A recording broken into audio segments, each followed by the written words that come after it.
Coach, obviously an emotional weekend for the city of Orlando. All AFL teams will be wearing a sticker to show support for our city.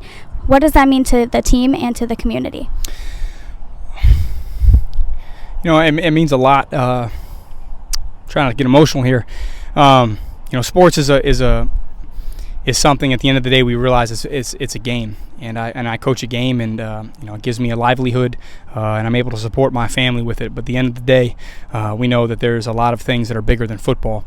But if our job is to help those in need to drift away on a Saturday night, to escape from the hardships of what they're dealing with, if I can do my part for 4 hours to get a victory so they can feel somewhat of comfort to know that their city, their teams support them just as much as they support us, we're going to do it to the best of our ability. We're going to represent ourselves with the utmost respect to the victims, but most importantly, we're going to make sure that we're Orlando United, and we're going to represent on our jerseys, on our helmets, on our T-shirts. Everything is going to be dedicated to these victims for the rest of the year.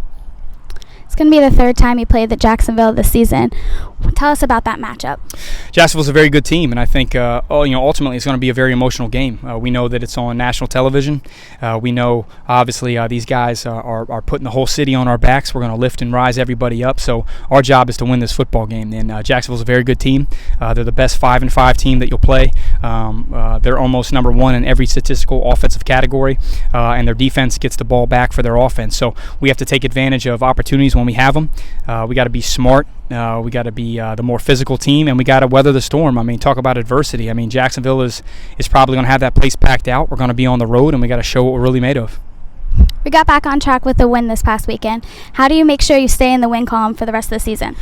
One game at a time, but really we gotta focus on our deficiencies. And so us as coaches, every week after we have a game, we really focus and harp on what we think the other team thinks we're weak on, and we have to strengthen those. You want to have a complete team, and look, intelligent teams win championships. And so there's, really 12 practices left in the regular season. I mean, that's how quickly this thing is going to go. There's only 5 games left. It's one at a time. We're very aware that this could be a great week for us to separate. Philadelphia goes to Arizona, so somebody has to lose that game. So we're 100% prepared to make sure that we're fully focused on all our weaknesses to make sure we're a better, well-rounded team so we can take this thing to the championship.